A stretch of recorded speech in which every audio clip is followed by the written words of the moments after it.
الحمد لله نحمده ونستعينه ونستغفره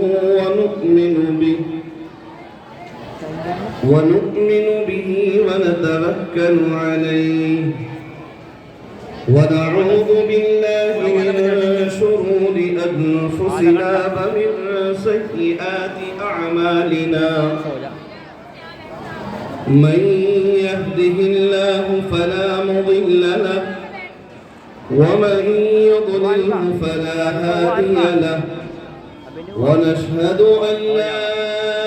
إله إلا الله وحده لا شريك له ونشهد أن سيدنا ومولانا وحبيبنا وشفيعنا وسندنا محمد وعلى آله وصحبه وأزواجه وذرياته وبارك وسلم تسليما كثيرا أما بعد فقد قال الله عز وجل قال الله تبارك وتعالى في القرآن المجيد والفرقان الحميد أعوذ بالله من الشيطان الرجيم بسم الله الرحمن الرحيم وقضى ربك ألا تعبدوا إلا إياه وبالوالدين إحسانا إما يبلغن عندك الكبر أحدهما أو كلاهما فلا تقل لهما أف ولا تنهرهما وقل لهما قولا كريما وقال النبي صلى الله تعالى عليه وسلم رضا الرب في رضا الوالد وسخط الرب في سخط الوالد أو كما قال صلى الله تعالى عليه وسلم صدق الله العظيم وصدق رسوله النبي الكريم ونحن على ذلك من الشاهدين والشاكرين والحمد لله رب العالمين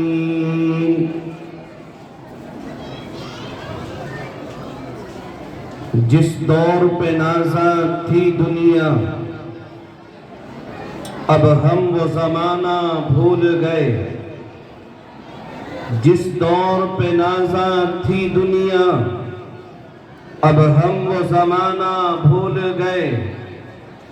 اوروں کو جگانا یاد رہا خود ہوش میں آنا بھول گئے اور منہ دیکھ لیا آئینے میں پر داغ نہ دیکھا سینے میں ارے منہ دیکھ لیا آئینے میں پر داغ نہ دیکھا سینے میں دل ایسا لگایا جینے میں مرنے کو مسلمان بھول گئے واجب الاحترام علماء عظام بزرگان دین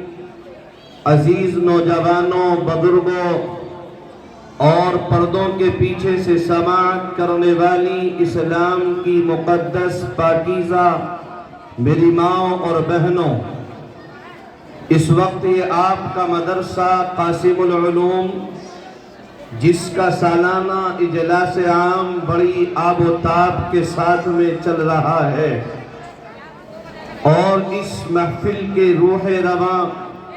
حضرت الحاج قاری انوار احمد صاحب دامت برکاتہم العالیہ جو اس وقت میں اس مدرسے کے ذمہ دار اور ہماری جمعیت علماء شہر میرٹھ کے صدر محترم ہیں آج ہم سب نے اپنی آنکھوں سے اس منظر کو دیکھا ہے کہ 21 بچے وہ ہیں جن کو اللہ رب العزت والجلال نے وہ سعادت میسر کی ہے کہ جو قرآن مقدس کو اپنی زندگی کے اندر جو لے کر کے آئے ہیں اور آج اکابرین امت کے ہاتھوں سے ان کے دست مبارک سے ان معصوم بچوں کے سروں پر دستار فضیلت رکھی گئی ہے۔ میرے عزیز نوجوانوں، بزرگوں، میں آپ سے لمبی گفتگو نہیں کروں گا، بہت مختصر سے وقت میں اپنی بات کو سمیٹنے کی کوشش کروں گا، اور بالخصوص طریقے پر اپنے نوجوان بھائیوں تک کچھ اہم پیغام پہنچانے کی کوشش کروں گا۔ باری تعالیٰ مجھے بھی اور آپ کو بھی عمل کی توفیق عطا کر دے۔ کیا بات، کھانا نہیں کھایا کیا ابھی؟ آمین کی آواز تو آئی نہیں۔ اللہ رب العزت والجلال آپ کے بیٹھنے کو قبول فرمائے۔ آمین۔ لگنا چاہیے کہ ہاں ہم قاسم العلوم میں ہی بیٹھے ہیں۔ اللہ رب العزت والجلال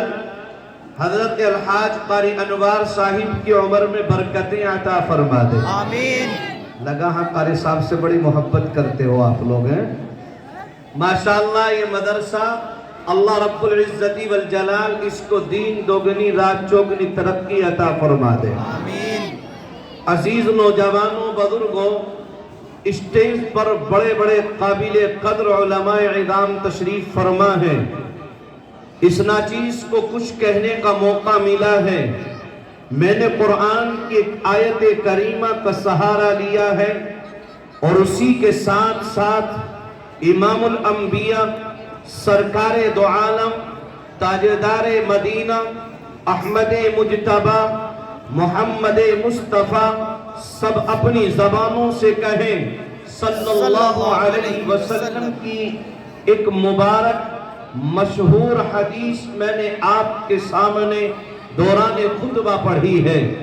اسی قرآن و حدیث کی روشنی میں چند باتیں آپ کی خدمت میں عرض کروں گا،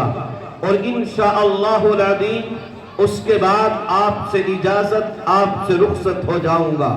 میرے عزیز نوجوانوں، بزرگوں، رب کریم نے اس دنیا کے اندر انسانوں کو ایک دوسرے کے انسان کے حقوق کو بیان فرمایا۔ انہی میں ایک حق والدین کا تذکرہ فرمایا۔ ایک والدہ، ایک والد محترم کا سایہ، یہ اس انسان کا اس کے اوپر کیا حق ہے، اس کے تعلق سے چند باتیں ذکر کروں گا۔ آج دنیا کے حالت میں اور آپ دیکھ رہے ہیں، یہ سوشل میڈیا کا دورہ ہے، موبائل کا سسٹم ہے، ہر انسان اپنی نگاہوں سے دیکھتا ہے کہ اس دنیا کے اندر کیا حالات ہیں۔ یقینی طور پر یہ بات کہی جا سکتی ہے کہ جس طریقے کے حالات آج پیدا ہو رہے ہیں، جہاں اس کی بے شمار وجوہات ہیں، وہ اپنی جگہ پر ہیں، لیکن ایک اہم وجہ اس وقت کے اندر معاشرے میں پیدا ہو رہی ہے کہ آج مسلمانوں میں بالخصوص طریقے پر میرا نوجوان بھائی اس گناہ کے اندر مبتلا ہے، اس گناہ میں ملوث ہے۔ وہ گناہ کیا ہے کہ آج میرا نوجوان بھائی اپنے والدین کے ساتھ استہزاء کا معاملہ کرتا ہے، اپنے والدین کے ساتھ مذاق کا معاملہ کرتا ہے، اپنے والدین کے ساتھ کس طریقے کا برتاؤ کرتا ہے۔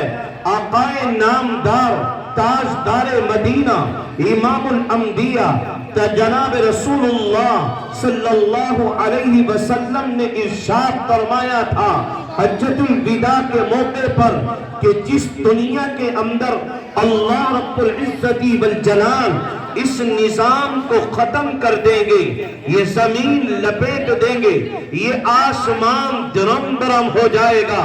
یہ خلاق کائنات نے جتنی بھی چیزیں بنائی ہیں یہ تمام چیزیں ختم کر دی جائیں گی، اور اس تمام نظام کو ختم کر دینے کے بعد اللہ رب العزت والجلال تمام کے تمام انسانوں کو اکٹھا کرے گا، پھر اس سے سوال کیا جائے گا، پھر معلوم کیا جائے گا۔ او میرے بندے بتا،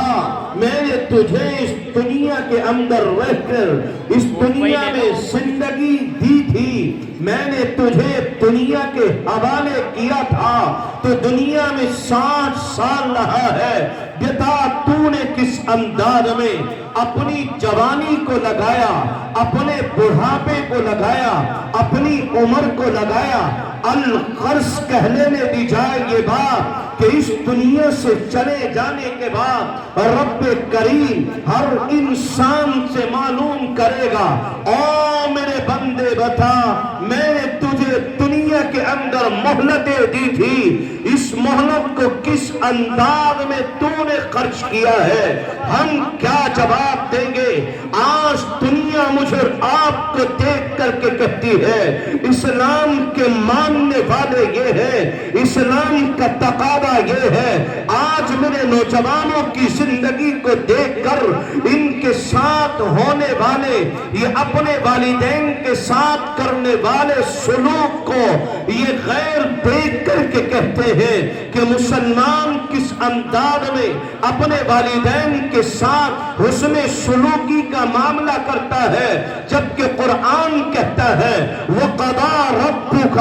أَلَّا تَعْبُدُوا إِلَّا إِيَّاهُ۔ پہلا پیغام تو یہ ہے کہ تم دنیا کے اندر رہو، اس رب کریم کی ربوبیت کو اپناؤ، اس خلاق کائنات کو اپناؤ، اس کو وحدہ لا شریک لا مانو، اسی کے سامنے جھکو، اسی کو خالق اور مالک سمجھو، اسی کے سامنے سجدہ کرو، اسی کے سامنے رکوع کرو، اسی کے سامنے جھکو۔ اس کے علاوہ کوئی خالق و مالک نہیں ہے، اس کے علاوہ کوئی پرستش کے لائق نہیں ہے، اس کے علاوہ کوئی عبادت کے لائق نہیں ہے، اس کے علاوہ کوئی عبادت کے لائق نہیں ہے۔ اور رب اعلان کرتا ہے وَقَضَىٰ رَبُّكَ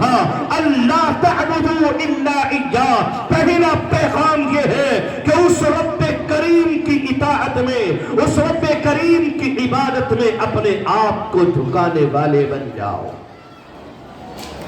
اسی کے ساتھ